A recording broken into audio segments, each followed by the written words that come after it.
इसमें दिया है कि कौन सा नेता 1857 के विद्रोह का नहीं था। यानी कि जब 1857 में जो क्रांतिकारी आई थी और युद्ध हुआ था, तो उस समय जो क्रांतिकारी में शामिल कौन सा नेता नहीं था इस ऑप्शन के अनुसार, तो वो अपने बिरसा मुंडा जी हैं, जो 1857 की क्रांति में शामिल नहीं थे, शामिल नहीं थे। अब बिरसा मुंडा के बारे में हम जानकारी रख लेते हैं कि इनका जन्म कब हुआ। तो इनका जन्म 15 नवंबर को हुआ। कब हुआ? 15 नवंबर को हुआ। तो 15 नवंबर को हम एक दिवस मनाते हैं, जनजाति गौरव दिवस। कौन सा? जनजाति गौरव दिवस मनाते हैं। अब इसमें हम बात करें कि 15 नवंबर को हम मनाते हैं जनजाति गौरव दिवस, तो वो कब से मनाते आ रहे हैं हम? 2021 से। कब से मनाते आ रहे हैं? 2021 से मनाते आ रहे हैं। और इनका जन्म कहाँ हुआ? झारखंड में हुआ। कहाँ हुआ? झारखंड में हुआ। ये तो अपनी बिरसा मुंडा से संबंधित शॉर्ट जानकारी थी। अब नाना साहेब के बारे में बात करें कि इनका दूसरा नाम क्या था? धोंदू पंत। क्या नाम था? धोंदू पंत था।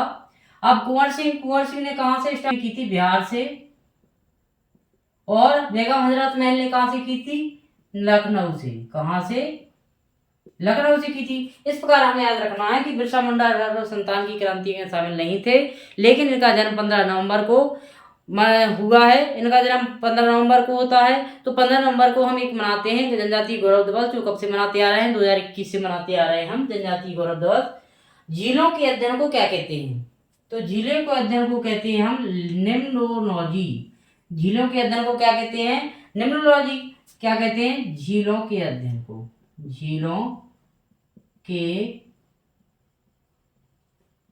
अध्ययन को। अब टोपोलॉजी किसे कहते हैं? नेटवर्क, कंप्यूटर नेटवर्क के अध्ययन को। पेट्रोलॉजी किसे कहते हैं? चट्टानों के अध्ययन को। किसके अध्ययन को? चट्टानों के अध्ययन को क्या कहते हैं? पेट्रोलॉजी कहते हैं। अब इसमें शेष रहा क्या? पोटामोलॉजी। तो पोटामोलॉजी किसके अध्ययन को कहते हैं? नदियों के अध्ययन को। किसके अध्ययन को? नदियों के अध्ययन को क्या कहा जाता है? पोटामोलॉजी कहते हैं नदियों के अध्ययन को, और पेट्रोलॉजी कहते हैं चट्टानों के अध्ययन को, और झीलों के अध्ययन को लिम्नोलॉजी कहते हैं। अगला क्वेश्चन इसमें दिया है कि नो स्पेन पुस्तक किसकी आत्मकथा है? तो नो स्पेन जो नामक किताब है वो किसकी आत्मकथा है? तो हमें याद रखना है ये किसकी है? शेन बॉन्ड की है। किसकी है? शेन बॉन्ड की। कौन सी? No Spain.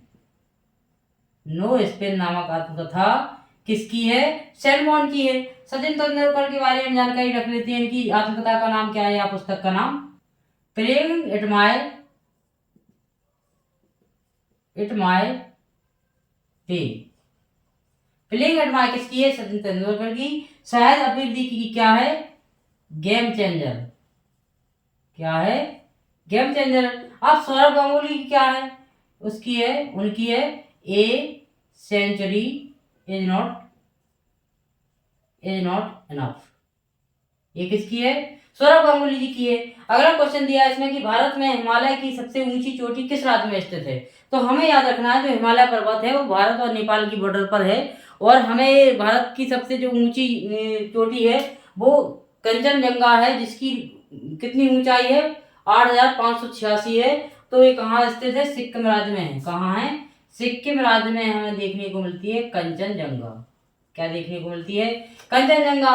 इसकी ऊंचाई कितनी है? 8,586 मीटर।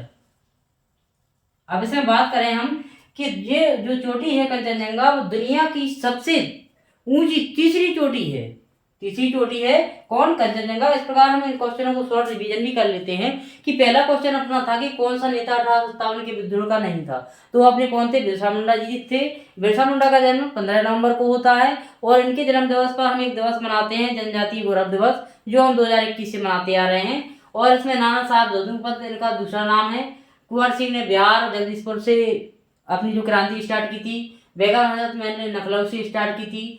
झीलों के अध्ययन को क्या कहते हैं? तो झीलों के अध्ययन को निम्नोलॉजी कहते हैं, और चट्टानों के अध्ययन को हम पेट्रोलॉजी कहते हैं, और नेटवर्क जो का अध्ययन होता है वो टोपोलॉजी कहलाती है, या नेटवर्क का समूह कह सकते हैं, उनको टोपोलॉजी कहते हैं।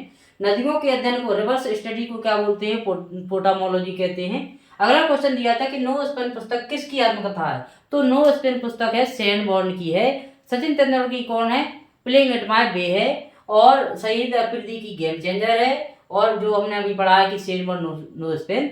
और सौरभ गांगुली की है एक सेंचुरी इज नॉट इनफ है। एक कलकत्ता प्रिंस ऑफ कलकत्ता के नाम से जाने जाते हैं सौरभ गांगुली, जो अभी बीसीसीआई के अध्यक्ष हैं। और अगला क्वेश्चन दिया था अपना कि भारत में हिमालय की सबसे ऊंची चोटी किस राज्य में है, तो वो सिक्किम में है। और हिमालय जो पर्वत है भारत और नेपाल की बॉर्डर के बीच है, और जिसका नाम क्या है, सबसे ऊंची चोटी का नाम कंचनजंगा है, जिसकी ऊंचाई कितनी है 8,586 है, जो कहाँ स्थित है, सिक्किम राज्य में स्थित है। इस प्रकार हमें याद करना है, एक क्वेश्चन के साथ साथ कई क्वेश्चन कवर करते जाना है। और ऑप्शन के साथ साथ हमें कई क्वेश्चन ऐसे कवर हो सकते हैं, हेल्प मिल जाती है कि हम एक क्वेश्चन के साथ, जैसे टोपोलॉजी वाला सेक्शन है तो इसमें अध्ययन के बारे में है, तो हमें एक क्वेश्चन में 4 अध्ययन समझ लिए कि नदियों का, झीलों का, चट्टानों का या नेटवर्क का। इस प्रकार से जैसे इसमें आत्मकथा है तो हमने 3 और 4 लोगों की आत्मकथा समझ ली, तो इस ऑप्शन से हमें ऐसे क्लियर हो जाता है। जैसे हमने इसके बारे में कि इनका दूसरा नाम क्या है या कहाँ से स्टार्ट की, तो ऐसे क्वेश्चन अपने कवर हो जाते हैं। और जन्म के साथ साथ हम कोई दिवस भी कवर होता जाता है, और जिससे हेल्प हो जाती है, अपना माइंड सेट हो जाता है। इस प्रकार हमें याद करना है। अगला दिया है अपना 5वां कि सुआ नृत्य किस जनजाति से संबंध है, तो हमें याद रखना है जो सुआ नृत्य है वो कौन सी जनजाति से संबंधित है, बैगा जनजाति से संबंधित है। किससे है, बैगा जनजाति से संबंध किसका है, सुआ नृत्य। यानी सुआ नृत्य किस जनजाति का है, तो वो बैगा जनजाति का है। अब इसमें बात करेंगे ये कहाँ का है, एमपी और छत्तीसगढ़ का है। एमपी और छत्तीसगढ़ का क्या देखने को मिलता है, हमें सुआ नृत्य देखने को मिलता है। अगला है कौन सी मोबाइल ऑपरेटिंग प्रणाली या सिस्टम है, मतलब कौन सा ऑपरेटिंग सिस्टम है इनमें से, तो मोबाइल ऑपरेटिंग सिस्टम है अपना सिम्बियन। सिम्बियन ओएस क्या है, मोबाइल ऑपरेटिंग सिस्टम। यानी सिम्बियन जो है वो क्या है, मोबाइल का ऑपरेटिंग सिस्टम है। अंतरराष्ट्रीय शिक्षा दिवस कब मनाया जाता है, इंटरनेशनल डे ऑफ एजुकेशन कब मनाया जाता है, तो वो मनाया जाता है 24 जनवरी को। कब मनाया जाता है, 24 जनवरी को। अब जो अंतरराष्ट्रीय शिक्षा दिवस है, शिक्षा दिवस जो कब से मनाते आ रहे हैं हम, 2019 से। कब से मनाते आ रहे हैं, 2019 से हम क्या मनाते आ रहे हैं, international day of education. Start कब हुआ मनाना, 2019 में। कब मनाते हैं, 24 जनवरी को। तो ये हमें याद रखना है कि अंतरराष्ट्रीय जो शिक्षा दिवस है वो कब मनाते हैं हम, और 24 जनवरी को। कब से मनाना शुरू किया, वो 2019 से। अगला अपना 8वां दिया है कि किस राज्य में विधान परिषद नहीं है, तो वो कौन सा राज्य है अपना, राजस्थान में विधान परिषद नहीं है। अब इसमें बात करें कि बात हमें याद होना चाहिए कि विधानमंडल संविधान के आर्टिकल कौन से में देखने को मिलता है, 168 में। 168 आर्टिकल में विधानमंडल के बारे में उल्लेख है। अब विधानमंडल में 2 चीजें होती हैं, क्या होती हैं, एक तो होता है विधानसभा, क्या होता है, विधानसभा होती है, जो कौन से आर्टिकल में देखने को मिलती है, हमें ये आर्टिकल देखने को मिलती है 170 में विधानसभा का वर्णन है। अब इसमें होता है विधान परिषद, क्या होता है, ये विधान परिषद होता है। तो विधान परिषद आर्टिकल कौन से में देखने को मिलता है, 169 में।